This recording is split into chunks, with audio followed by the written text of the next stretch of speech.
Partnership in BRAC bank ডিএই কৃষি উন্নয়ন প্রকল্পের আওতায় ফরিদপুরে কৃষক কৃষানীদের প্রশিক্ষণ ও কৃষক সমিতি গঠন সম্পর্কিত অবহিতকরণ সভা অনুষ্ঠিত হয়েছে। ফরিদপুর থেকে নিরঞ্জন মিত্রের পাঠানো তথ্য ভিডিও চিত্রে দেখুন বিস্তারিত। ফরিদপুর সদর উপজেলা কৃষি সম্প্রসারণ অধিদপ্তরের আয়োজনে এবং ব্র্যাক ব্যাংকের সহযোগিতায় মঙ্গলবার বেলা 12:30টার দিকে উপজেলা পরিষদ হলরুমে ডোমরাকান্দি ও সদর উপজেলার মাতচর ইউনিয়নের কৃষক সমিতির 4টি দলের 130 জন কৃষক কৃষানী অংশগ্রহণে এ অবহিতকরণ সভা অনুষ্ঠিত হয়। ফরিদপুর কৃষি সম্প্রসারণ অধিদপ্তরের উপপরিচালক কৃষিবিদ মোহাম্মদ শাহাদুজ্জামানের সভাপতিত্বে সভায় প্রধান অতিথির বক্তব্য রাখেন কৃষি সম্প্রসারণ অধিদপ্তরের ফরিদপুর অঞ্চলের অতিরিক্ত পরিচালক কৃষিবিদ মোহাম্মদ খয়রুদ্দিন মোল্লা এবং প্রধান আলোচক হিসেবে বক্তব্য রাখেন ঢাকা খামারবাড়ি কৃষি সম্প্রসারণ অধিদপ্তরের প্রশাসন ও অর্থ উইং এবং এর উপপরিচালক কৃষিবিদ মোহাম্মদ নজরুল ইসলাম, ফরিদপুর কৃষি প্রশিক্ষণ ইনস্টিটিউশনের অধ্যক্ষ বাবলু কুমার সূত্রধর। সভায় স্বাগত বক্তব্য রাখেন ফরিদপুর সদর উপজেলা কৃষি সম্প্রসারণ কর্মকর্তা মোহাম্মদ আনোয়ার হোসেন এবং অনুষ্ঠানটি সঞ্চালনা করেন উপসহকারী উদ্ভিদ সংরক্ষণ কর্মকর্তা ডলি রানী বিশ্বাস।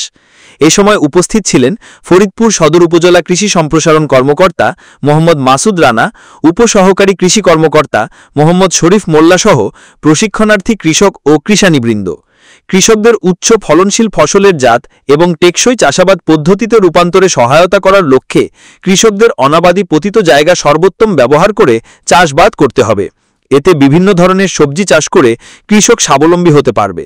বক্তারা বলেন, গ্রামীণ জনপদের প্রতিটি পরিবারের পুষ্টি নিশ্চিতকরণে কৃষি অধিদপ্তরের সহযোগিতায় সঠিক পরিচর্যার পরামর্শ প্রশিক্ষণ দিয়ে সরকারের প্রতিটি নির্দেশনা বাস্তবায়ন করে নিরলসভাবে কাজ করছে।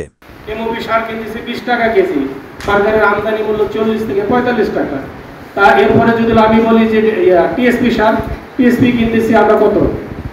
27 টাকা। সরকারি মূল্য 27 টাকা, যেটা প্রায় 80 থেকে 85 টাকার মতো সরকারের আমদানি মূল্য কিন্তু এটা পড়ে যায়। এই যে সরকারের যে বিশাল যে ভর্তুকি, এই সারের যে ভর্তুকি কম হইতো, তাহলে সরকার কিন্তু আরো অন্য জায়গায় কিন্তু ভর্তুকি দেওয়ার বা কৃষকের টাকা খরচ করার কিন্তু সুযোগ থাকবে। আমরা দুটো বীজ লাগাতে পারে, বাড়িতে যে মেহগনির গাছ আছে তা দেওয়া যায়, চাল কুমড়ার গাছ ওটা দেওয়া যায়, ঝিঙ্গা ধন্দলের গাছ ওটা দেয়। কত আমাদের সবজি তো কেনাই লাগবে না আমরা যদি একটু পরিশ্রম করি।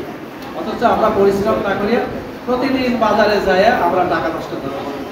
প্রতিদিন আমাদের এই দিকেও খেয়াল করতে হবে যে আমরা এই মানুষগুলা কৃষক মানে কি, মানে আমার তো মনে হয় যে এই রাজবাড়ী, ফরিদপুর, তারপরে হচ্ছে এই 5টা জেলার মাটি যত উন্নত, বাংলাদেশের মধ্যে আপনাদের মাটি কিন্তু সবচেয়ে উর্বর মাটি, পদ্মাবিধৌত মাটি।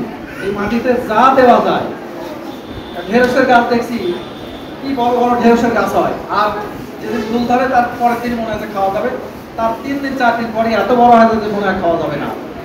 তাহলে এই শক্তিশালী মাটি থাকতে আপনাদের পরিকল্পনা করতে হবে, তার বাজারে যাব না। কৃষককে পরিকল্পনা করতে হবে, আমি বাজারে যাব না। তাহলে কিভাবে আমার চলবে? আমি আমার জমি যেটুকু আছে আমি ভাগ করি, আমার সবচেয়ে বেশি খরচ হয় সবজির পিছনে। এই সবজিগুলা হিসাব করে আপনার পছন্দের সবজিগুলা আপনারা এই সমিতির মাধ্যমে, আমাদের লোক তো আছেই, সবাই মিলে উঠানে বৈঠকখানায়